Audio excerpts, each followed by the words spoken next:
आकाशवाणी रांची से प्रस्तुत है प्रादेशिक समाचार।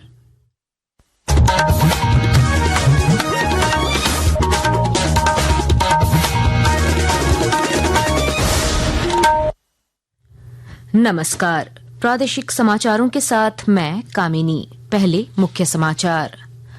राज्य सरकार और HCL TSS के बीच अब से थोड़ी देर बाद होगा MOU। युवाओं को सूचना प्रौद्योगिकी के क्षेत्र में भविष्य बनाने का मिलेगा अवसर।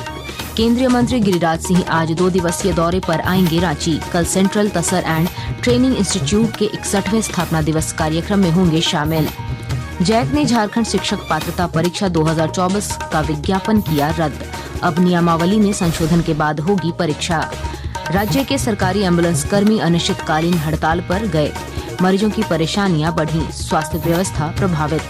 और रांची समेत राज्य के कई हिस्सों में तेज बारिश का सिलसिला जारी। कई जिलों में कक्षा 8 तक के स्कूल बंद। कल और परसों 13 जिलों में जोरदार बारिश का रेड अलर्ट। और अब समाचार विस्तार से। राज्य सरकार के स्कूली शिक्षा एवं साक्षरता विभाग और वैश्विक तकनीकी कंपनी HCL टेक की सहयोगी इकाई HCL TSS के बीच अब से थोड़ी देर बाद MOU पर हस्ताक्षर किए जाएंगे। इससे राज्य के युवाओं के लिए सूचना प्रौद्योगिकी के क्षेत्र में भविष्य बनाने का अवसर मिलेगा। यह MOU प्रोजेक्ट भवन में होगा। इसमें मुख्यमंत्री हेमंत सोरेन और स्कूली शिक्षा एवं साक्षरता मंत्री रामदास सोरेन भी शामिल होंगे। पूर्व में भी हेमंत सरकार और HCL के बीच MOU हुआ था। प्रशिक्षण के बाद 300 से अधिक युवाओं को HCL में नौकरी मिली है। कई युवाओं को मुख्यमंत्री ऑफर लेटर भी सौंपेंगे। केंद्रीय वस्त्र मंत्री गिरिराज सिंह आज शाम 2 दिवसीय दौरे पर रांची आएंगे। श्री सिंह आज कुछ स्थानीय कार्यक्रमों में भाग लेने के बाद राजकीय अतिथिशाला में रात्रि विश्राम करेंगे। इसके बाद वे कल रांची स्थित central Tasar and training institute के 61वें स्थापना दिवस कार्यक्रम में शामिल होंगे।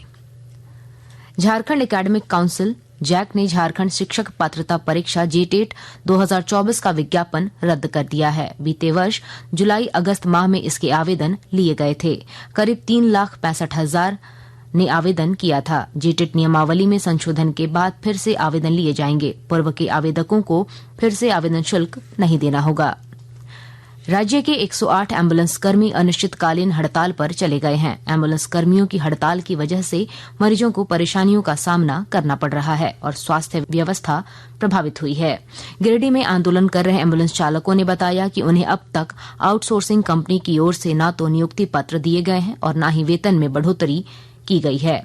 इतना ही नहीं, उन्हें वेतन भी समय पर नहीं दिया जा रहा है। ये टाइम टू टाइम पेमेंट भी नहीं कर रही है, टाइम टू टाइम मरम्मत भी नहीं कर रही है, टाइम टू टाइम हम लोगों का जो सेफ्टी होता है वो भी नहीं दे रही है। तो हम लोग कैसे काम, पेशेंट को लेके जाएंगे तो उसे ना हम कोई ट्रीटमेंट कर सकते हैं, ना कोई तरह का उसे प्रोवाइड कर सकते हैं हम। राज्यपाल संतोष कुमार गंगवार ने आज राजभवन में पूर्व राज्यसभा सांसद डॉक्टर प्रदीप कुमार बलमुचु की लिखित पुस्तक झारखंड एक सिंहावलोकन का लोकार्पण किया। मौके पर राज्यपाल ने डॉक्टर बलमुचु को पुस्तक की रचना के लिए बधाई और शुभकामनाएं दी। साइप्रस और कनाडा की यात्रा के बाद प्रधानमंत्री नरेंद्र मोदी आज दोपहर बाद क्रोएशिया की राजधानी जगरेब पहुंचने वाले हैं। प्रधानमंत्री की इस ऐतिहासिक क्रोएशिया यात्रा के दौरान भारत और मध्य एवं दक्षिण पूर्वी यूरोप के इस देश के बीच उच्च स्तरीय वार्ता होगी। यह किसी भारतीय प्रधानमंत्री की पहली क्रोएशिया यात्रा है। आकाशवाणी के ताजा तरीन समाचारों के लिए आप हमारी वेबसाइट newsonair.gov.in पर लॉग ऑन कर सकते हैं। ताजा समाचार X handle @AIR News Alerts और Facebook page all India radio news पर भी उपलब्ध है। आप प्रादेशिक समाचार एकांश के X हैंडल @AIR News _ और Facebook page Akashvani news Ranchi, Instagram page तथा YouTube channel AIR news Ranchi पर भी हमारे बुलेटिन सुन सकते हैं। प्रादेशिक समाचार आप आकाशवाणी रांची से सुन रहे हैं। सरायकेला खरसावां जिले में धरतीयाबा जनजातीय ग्राम उत्कर्ष अभियान सफलतापूर्वक चलाया जा रहा है। प्रशासन की ओर से जनजातीय बहुल इलाकों में शिविर लगाकर लोगों को सरकारी योजनाओं की जानकारी दी जा रही है और जानकारी दे रहे हैं हमारे संवाददाता। रायकेला खरसावां जिले में धरती आबा जनजातीय ग्राम उत्कर्ष अभियान के तहत 30 जून तक जनजातीय बहुल क्षेत्र में शिविर लगाया जा रहा है। इन शिविरों में केंद्र सरकार की कल्याणकारी योजनाओं का प्रचार प्रसार करते हुए उनमें अधिक से अधिक लोगों को जोड़ा जा रहा है। उपायुक्त नीतीश कुमार सिंह ने कहा कि 30 जून तक अनुसूचित जनजाति, अनुसूचित जाति एवं पिछड़ा वर्ग कल्याण विभाग के निर्देशानुसार यह अभियान चलाई जा रही है। गोलक बिहारी, आकाशवाणी समाचार, सरायकेला खरसावां। 11वां अंतर्राष्ट्रीय योग दिवस 21 जून को विश्व भर में मनाया जाएगा। आकाशवाणी समाचार आपके लिए प्राचीन भारतीय परंपरा से लेकर वैश्विक आंदोलन तक योग के विकास पर एक विशेष फीचर लेकर आया है। एक रिपोर्ट।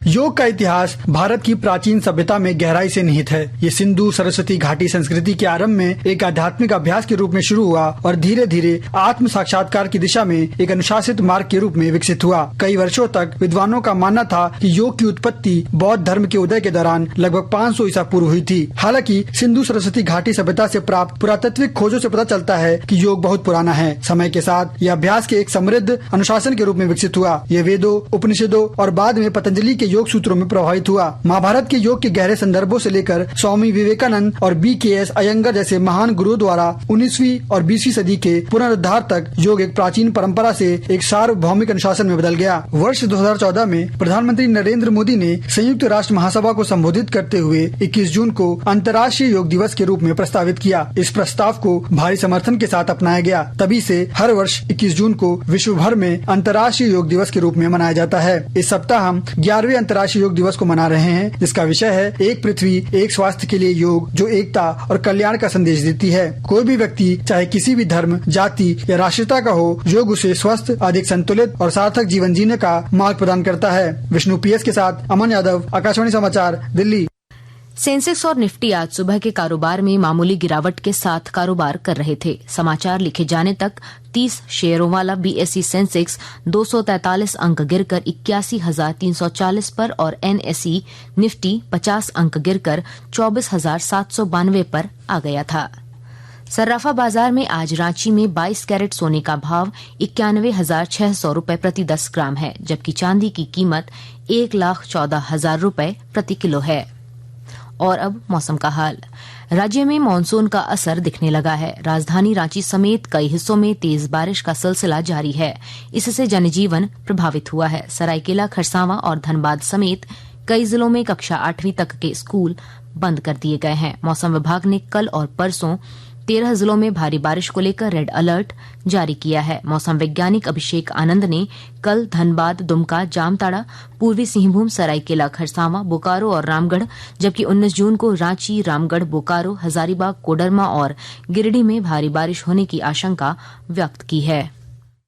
दक्षिण पश्चिम मानसून का झारखंड में आगमन हो गया है और दक्षिण पश्चिम मानसून झारखंड के अधिकतर हिस्सों में देखने को मिल रहा है और झारखंड में उसके चलते रेनफॉल भी देखने को मिल रही है। रांची जिला बैडमिंटन संघ के एक उच्च स्तरीय प्रतिनिधिमंडल ने राज्य के स्वास्थ्य मंत्री डॉक्टर इरफान अंसारी से मुलाकात कर रिम्स परिसर में बैडमिंटन स्टेडियम के लिए भूमि आवंटित करने की मांग की है। संघ के महासचिव NK डे के नेतृत्व में प्रतिनिधिमंडल ने मंत्री को बताया कि रिम्स परिसर में दशकों से संचालित बैडमिंटन कोर्ट ही एकमात्र ऐसा स्थान है जहां से अनेक राष्ट्रीय और अंतर्राष्ट्रीय खिलाड़ी उभरे। आज की तारीख में वह स्थान भी खिलाड़ियों के लिए उपलब्ध नहीं है, जिससे प्रशिक्षण और खेल विकास बाधित हो रहा है। अंत में मुख्य समाचार एक बार फिर। राज्य सरकार और HCL TSS के बीच अब से थोड़ी देर बाद होगा MOU। युवाओं को सूचना प्रौद्योगिकी के क्षेत्र में भविष्य बनाने का मिलेगा अवसर।